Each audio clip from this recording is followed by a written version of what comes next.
Hi students, welcome to my YouTube channel Naryal English Classes. Today in this video, I am taking a very simple topic of the English language, or we can say that this is the first step towards learning any language. तो जहाँ तक English language की बात है, सबसे पहला जो हमारा काम होता है वो होता है इंग्लिश अल्फ़ाबेट्स के बारे में जानना। तो यहाँ पर मैंने व्हाइट बोर्ड पे ए से लेकर जेड तक इंग्लिश के सारे अल्फ़ाबेट्स जो है वो लिखे हैं। तो इनको अगर हम काउंट करते हैं तो दे आर 26 इन नंबर्स, यानी कि जो इंग्लिश अल्फ़ाबेट के लेटर्स हैं ए से लेकर जेड तक उनकी संख्या 26 है। तो इन 26 में से हम ये जो ए ई आई ओ यू, ये जो 5 लेटर्स हैं ए ई आई ओ यू, दे आर बाउल्स, यानी कि 5 आपके इसमें इंग्लिश अल्फ़ाबेट में आगे बाउल्स, और उसके अलावा जो बाकी के जो बचते हैं जैसे B C D Q R S, ये बाकी के 5 के अलावा जो भी बचते हैं दे आर कॉन्सोनेंट्स। तो हिंदी में जो बाउल्स हैं इनको हम कहेंगे स्वर और कॉन्सोनेंट्स को कहेंगे व्यंजन। तो 21 हो गए आपके कॉन्सोनेंट्स और 5 आपके हो गए बाउल्स। तो इस तरीके से टोटल आपके आगे 26। तो ये तो था इंग्लिश अल्फ़ाबेट्स के बारे में। उसके बाद ये जो इंग्लिश अल्फ़ाबेट हैं they are written in 2 form. 2 तरीके से हम इनको लिख सकते हैं, एक तो कैपिटल लेटर में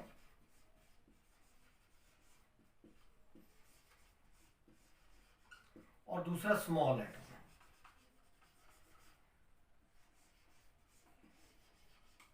में। एक आपका हो गया कैपिटल लेटर और दूसरा हो गया स्मॉल लेटर। अगर कैपिटल लेटर की बात करूं तो ये सारे ही मैंने ऊपर जो लेटर्स लिखे थे सारे कैपिटल लेटर में लिखे थे, जैसे ए बी सी, ये कैपिटल लेटर है। और इनको अगर मैं इस फॉर्म में लिखता हूं ए बी सी, तो ये आपके स्मॉल लेटर हो जाएंगे। तो इसके बाद हमें अब लेटर्स का पता चल गया, वोवेल्स का पता चल गया, कॉन्सोनेंट का पता चल गया, अब कैपिटल लेटर स्मॉल लेटर का भी हमें पता चल गया। अब हमने ये देखना है कि कैपिटल लेटर का यूज हमने कहाँ कहाँ पे करना है।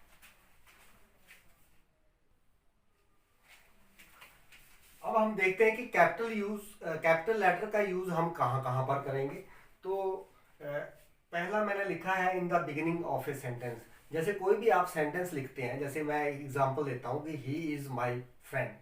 तो ये जो सेंटेंस मैंने लिखा ही इज माय फ्रेंड, इसका फर्स्ट वर्ड है ही और फर्स्ट वर्ड का फर्स्ट लेटर है एच। तो हम एच जो है वो कैपिटल डालेंगे। इट मीन्स कि जब हम कोई भी सेंटेंस लिखते हैं तो उसका जो सबसे पहला वर्ड होता है उसका फर्स्ट लेटर हम हमेशा जो है वो कैपिटल लेटर डालेंगे। अगर नहीं डालते हैं इसको कैपिटल लेटर तो वो आपका ग्रामेटिकली रॉन्ग हो जाएगा। तो ये आपने बिल्कुल ध्यान रखना है कि किसी भी सेंटेंस को आप शुरू करेंगे तो उसका फर्स्ट लेटर कैपिटल डालेंगे। उसके बाद जो दूसरा मैंने लिखा है इंपॉर्टेंट नाउन। कोई भी इंपॉर्टेंट नाउन है, नाउन किसको कहेंगे, name of a person place और थिंग।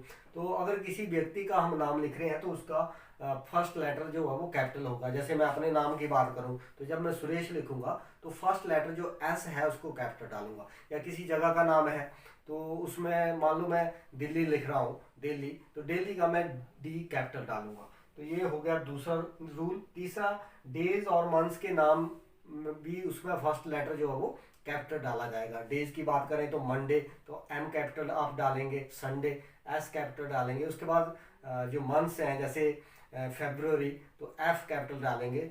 इसके बाद तीसरा मैंने चौथा लिखा है एब्रीविएशन। एब्रीविएशन का मतलब होता है जो वर्ड के आप शॉर्ट फॉर्म देते हो उसी को एब्रीविएशन कहते हैं। जैसे मैं गवर्नमेंट की बात करूं तो उसको हम ऐसे लिखते हैं GOV, ये डॉट लगा के। तो ये गवर्नमेंट का एब्रीविएशन है। तो जब भी हम किसी वर्ड का एब्रीविएशन देंगे तो उसका जो फर्स्ट लेटर जो होगा वो हम कैपिटल डालेंगे। जैसे हम बात करें वेरी इंपॉर्टेंट पर्सन तो उसको हम ऐसे लिखेंगे B कैपिटल, इंपॉर्टेंट का I कैपिटल, पर्सन का P कैपिटल। तो ये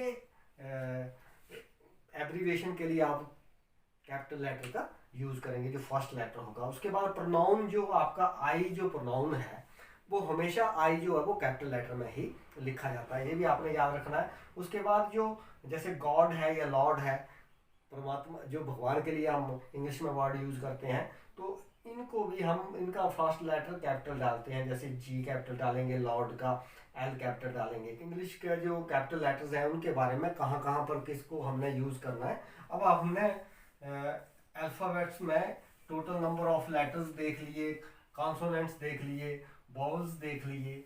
अब कैपिटल लेटर और स्मॉल लेटर का भी हमने पढ़ लिया। अब इसके बाद जो हमारा अगला काम होता है वो होता है सेंटेंस फॉर्मेशन, सेंटेंस का। तो सेंटेंस जो आपका होता है, पहले सेंटेंस को डिफाइन कर लेते हैं कि sentence is a collection of word which is arranged in such a way that it makes complete sense. तो उसको हम सेंटेंस कहते हैं। तो सेंटेंस के लिए मैंने डेफिनेशन आपको बता दी, फिर से मैं रिपीट कर देता हूँ कि sentence it is a group of words in which the words are in such a way that they make a complete sense. तो उसको हम सेंटेंस कहते हैं। तो कोई भी सेंटेंस होता है उसके दो पार्ट होते हैं, और सेंटेंस हैज टू पार्ट्स। एक होता है सब्जेक्ट और दूसरा होता है प्रेडिकेट। सब्जेक्ट और प्रेडिकेट को हम कैसे आइडेंटिफाई करेंगे, तो पहले इसका डेफिनेशन देख लेते हैं। सब्जेक्ट इज ए पर्सन और thing we are talking about, जिसके बारे में बात हो रही होती है वो हो गया सब्जेक्ट। और प्रेडिकेट का मतलब है what the subject is doing, तो सब्जेक्ट क्या कर रहा है जहां से हमें ये पता चलता है, वो हो गया आपका प्रेडिकेट। मैं यहाँ पर एक सेंटेंस लिखता हूं, ही इज सिंगिंग। ये मैंने सेंटेंस लिखा, ही इज सिंगिंग। अब इसमें हमने पता करना है कि कौन सा सब्जेक्ट है, कौन सा प्रेडिकेट है। तो यहाँ पर जो ही है, यहाँ पर ही वर्ड जो है वो आपका सब्जेक्ट है, और इज सिंगिंग जो है वो आपका प्रेडिकेट है। Is singing is the predicate part of the sentence and he is the subject part of the sentence। तो subject हो गया इसमें he और predicate हो गया is singing, क्योंकि सब he से हमें पता चल रहा है गाना गाने वाला कौन है, he, और is singing से पता चल रहा है कि he कर क्या रहा है। तो ये हो गया आपका predicate। तो it means predicate it tells us about the subject what the subject is doing, और subject आपका हो गया to whom we are talking about। तो ये तो था आपका सब्जेक्ट और प्रेडिकेट के बारे में। तो ये मैंने बिल्कुल शॉर्ट वीडियो बनाया है। I hope you will like it. So thanks for watching.